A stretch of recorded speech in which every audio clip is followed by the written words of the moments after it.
అయితే హన్నాను ఆశీర్వదించి దేవాది దేవుడు సల్లుచూ ఉండను. విశేషంగా ఈ యొక్క కుమార్తె అయినటువంటి ఐషు మరి ఇంతవరకు బాలుడుగా ఉండను, లేకపోతే ఒక చిన్న అమ్మాయిగా ఉండను. ఇప్పుడు ఆమె ఎదగడం అనేది చాలా ప్రాముఖ్యమైనటువంటి విషయం. మీ ఇంటిలో కూడా పెంచేటువంటి ఆ యొక్క మొక్క ఎదుగుతూ ఉంటుంది. ఆ తర్వాత అది పుష్పించును, ఆ తర్వాత అది కాయ కాసి పండుగ లేక ఫలమిచ్చును. ఇప్పుడు ఈ యొక్క సంప్రదాయమును పుష్పవతి అంటారు. నిజముగానే మొక్క ఎదుగుతూ ఉన్నది, అది పుష్పించి ఉన్నది, ఇంకా ఎన్నో కాలములు కలదు. ఇక్కడ ఇద్దరిని మాత్రం నేను క్లుప్తంగా మీ ముందర పెడుతున్నాను. సాముయేల్ అనబడినటువంటి ఒక బాలుడు యెహోవా దయయందును మనుష్యుని దయయందును వర్ధిల్లుచూ ఉండను. నేను ఇంతవరకు మీకు చెప్పాను. ఒక మొక్క అందు అనేసి నేను చెప్పడం జరిగింది. కుటుంబపు పరిస్థితి, సమాజపు పరిస్థితి. కుటుంబంలో తల్లి తండ్రి పిల్లలను నడవవలసినటువంటి మార్గంలో నడిపించాలి. ఎందుకంటే ఈ దినాల్లో మీరు గమనించినట్లయితే పిల్లలు టీన్ ఏజ్ రాగానే మీరు మనం పిలిస్తే డాడీ అంటాడు, బాబు అంటే డాడీ అంటాడు. కానీ ఆ టీన్ ఏజ్ రాగానే ఆ గొంతు ఆటోమేటిక్గా మారిపోతుంది. అంతవరకు డాడీ అనేటువంటి ఆ బాబు మీరు 12, 13 రాగానే డాడీ అంటాడు. ఆ గొంతు మార్పును గమనించాడు. ఎందుకంటే ఎదిగే కొలది ప్రతి ఇంట్లో ఉండేటువంటి కంప్లైంట్ ఏంటంటే మాట వింటం లేదు. చిన్న బాలుడుగా ఉండేటువంటి పిల్లలు కొంతవరకు మాట వింటారు, ఈవెన్ ఎదిగే కొలది వారు మాటలు వినకుండా పోవడం జరుగుతూ ఉన్నది. కావున కుటుంబము చాలా ప్రాముఖ్యము. కుటుంబంలో తల్లిదండ్రులు చాలా ప్రాముఖ్యము. ఎందుకంటే పిల్లలకు పాఠశాల లేకపోతే కళాశాల అన్నది వారి యొక్క కుటుంబమే. మనము ఏమి మాట్లాడుతున్నామో అదే మాట్లాడతారు. లేకపోతే ఏది ఎలాగ మనం తిడుతున్నామో ఆ మాట గ్రంథం, దేవుని యొక్క వాక్యం, అలాగే అక్కడ బోధింపబడేటువంటి లేక దేవుని యొక్క వాక్యం బోధింపబడేటువంటి దేవుని యొక్క సంఘం అనబడినటువంటి ఐక్యత కలిగి ఉండాలి. మనుష్య దయ అనున్నది, తల్లిదండ్రుల దయ, అవ్వ దయ, అలాగే బంధుమిత్రులు ఎవరైనాను సరే, పెద్దనాన్న కావచ్చు, మామ కావచ్చు, వారి యొక్క దయ కావాలి.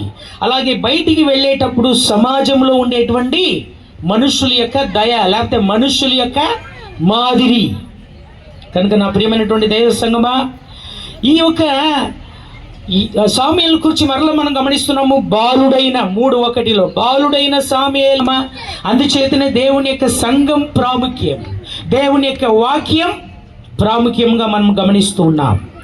తదుపరి గమనించండి, ఈ సాముయేల్ పసిబాలుడుగా ఉండేటప్పుడు యెహోవా యందును దేవుని యందును మనుష్య దయ యందును ఎదుగుచు యెహోవాకు పరిచర్య చేస్తూ ఉండను. కాబట్టి 7:15 మీరు గమనించినట్లయితే సాముయేల్ తాను బ్రతికిన దినములన్నిటయు ఇశ్రాయేలీయులకు న్యాయాధిపతిగా ఉండను. దేవుడు ఇచ్చినటువంటి ఆ యొక్క న్యాయాధిపతి లేకపోతే ఇశ్రాయేలుని ఏలేటువంటి ఆధిపత్యమును ప్రాణం ఉన్నంత వరకు కలిగి ఉండెను. తదుపరి ఇంకొక మనిషిని కూడా నేను మీ ముందర పెట్టవాలని కోరుతున్నాను. నిర్గమకాండం 2వ అధ్యాయంలో 11వ వచనంలో గమనించేటప్పుడు, ఆ దినములలో మోషే పెద్దవాడై తన జనుల ఎద్దకు పోయి వారి భారములను చూచెను. అయ్యా, ఇక్కడ మరొక బాబును మనం గమనిస్తున్నాం. ఇశ్రాయేలు బసి బాలుడుగా ఉండేటువంటి మోషేకి పాలు మాత్రం ఇవ్వడం లేదు, దేవుని యొక్క వాక్యమును కూడా ఆయన యందు విత్తుచున్నది. దేవుని యొక్క వాక్యమును గురించి మీరు గమనించినట్లయితే యెషయా గ్రంథకర్త వ్రాస్తున్నాడు, దేవుని వాక్యం ఎప్పుడు కూడా వ్యర్థముగా ఉండదు. అది తాను చేయవలసినటువంటి పనులను చేసి మరల దేవుని ఎద్దకు వెళ్ళుచున్నదంట. కావున నాటబడేటువంటి వచనం, నాటబడేటువంటి వాక్యం అది మొలుస్తే 24వ వచనంలో ఈలాగా మనం గమనిస్తున్నాం. మోషే పెద్దవాడు అయినప్పుడు విశ్వాసమును బట్టి ఐగుప్తు ధనము కంటే క్రీస్తు విషయమైన నింద గొప్ప భాగ్యమని ఎంచుకొని అల్పకాలము పాప భోగము అనుభవించడం కంటే దేవుని ప్రజలతో శ్రమ అనుభవించడం మేలని యోచించి ఫరో కుమార్తె యొక్క కుమారుడని అనిపించుకొనుటకు ఒప్పుకొనలేదు. ఎలా అనగా, దయచేసి అందరూ గమనించండి, ఎలా అనగా అతడు ప్రతిఫలముగా కలుగబోవు బహుమానమునందు దృష్టి ఉంచెను. విశ్వాసమును బట్టి అతడు అదృష్టుడైన వానిని చూచుచున్నట్టే స్థిర బుద్ధి గలవాడై రాజగృహమునకు భయపడక ఐగుప్తును విడిచిపోయెను. అయ్యా, ఐగుప్తు దోషంలో ఉన్నట్లయితే గొప్ప ధన్యుడుగా ఉండవచ్చు, సుఖశాంతులతో ఉండవచ్చు. ఆయనకు ఏలుబడి అనున్నది ఆయన చేతిలోనే ఉన్నది. ఫరో కుమారతికి కుమారుడుగా ఉన్నాడు మరి మోషే. కానీ పెద్దవాడు అయినప్పుడు తను సహోదరులు ఏం చేస్తున్నారని చూడ్డానికి వచ్చినప్పుడు ఈయన సొంత ప్రయత్నం చేత దేవుని యొక్క ఉద్దేశం ఎరగకుండా ఒకరిని చంపడం జరిగినది. అందుచేత ఐగుప్తు నుండి పారిపోవలసి వచ్చినది. కానీ దేవుని యొక్క వాక్యంలో హెబ్రీ పత్రికకారుడు రాస్తున్నాడు, ఏమన్నా తెలుసా? ఐగుప్తులో ఉండేటువంటి గొప్ప భాగ్యంగా తలంచక, అనగా దేవుని యొక్క బిడ్డలతో శ్రమను అనుభవించడం ఎన్నుకున్నాడంట. మరొక మాటలు చెప్పాలంటే, ఐసు ఇంతవరకు పాపగా ఉండెను, పసి పాపగా ఉండి పసిప్రాయంలో ఎదుగుచు ఇప్పుడు యవ్వన ప్రాయంలోనికి అడుగు పెట్టి ఉన్నది. యవ్వన ప్రాయం నందు ఇంకా కొన్ని దినములు ఇలాగే ఉంటూ దేవుడు ఆమెకు నియమించినటువంటి ఆ యొక్క దినము కొలది, దేవుడు ఆమెకి ఇచ్చినటువంటి ఆశీర్వాదము కొలది ఆమె బాధ్యత కూడా పెరగాలి. మరొకసారిగా చెప్తున్నాను, ఐగుప్తు అనున్నది ఈ లోకంలో అనుభవించేటువంటి అన్ని విధమైనటువంటి పాపపు భోగము. యవ్వన పిల్లలు ఎంతమంది దేవునికి భయపడుతున్నారంటే జస్ట్ 1 or 2% మాత్రమే. మిగతా వాళ్ళందరూ కూడా ఇష్టానుసారంగా జీవించు ఉండడం గమనిస్తున్నాము. కానీ మోషేను కూర్చి గమనించినట్లయితే ఐగుప్తును విడిచిపెట్టి వెళ్ళినాడు, దేవుని చేత వాడబడ్డాడు. మోషే వంటి ప్రవక్త ఆయనకు ముందును లేదు, ఆ తర్వాతను లేదు. అలాగే ఐసుకు మేము చేసేటువంటి, లేకపోతే ఆత్మీయ తండ్రిగా మేము వినవించుకునేటువంటి విన్నపం ఏంటంటే, యవ్వన కాలంలో అడుగు పెట్టేటువంటి ఐసు, నీవు ఈ లోకానుసారమైనటువంటి పాపపు ఆ యొక్క మరి వ్యామోహములు లేకపోతే పాపము, ఇప్పుడు ఎక్కువ మనము చెడిపోవడానికి చాలా కష్టపడనక్కర్లేదు. మన చేతిలో ఉండేటువంటి ఈ యొక్క మొబైల్ ఫోనే చాలు మనల్ని నాశనంలోనికి నడిపించేటువంటి మొబైల్ ఫోన్.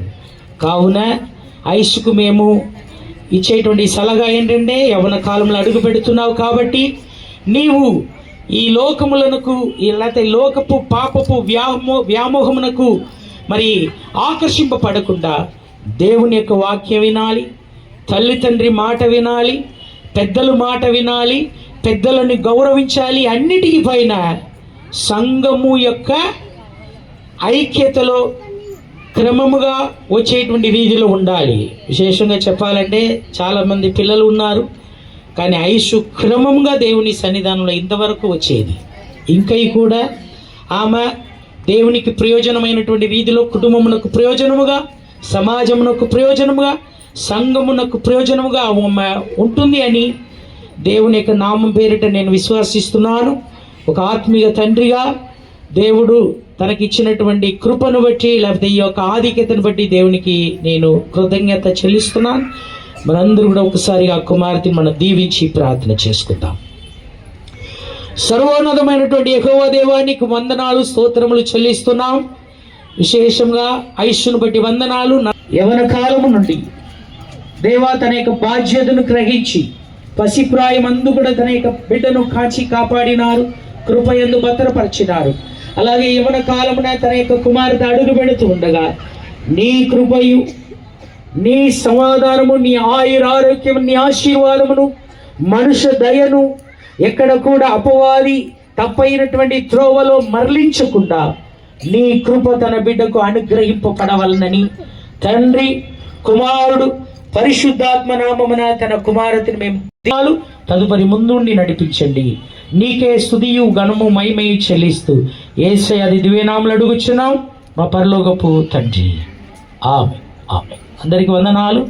దేవుడు మిమ్మల్ని దీవించును కాక.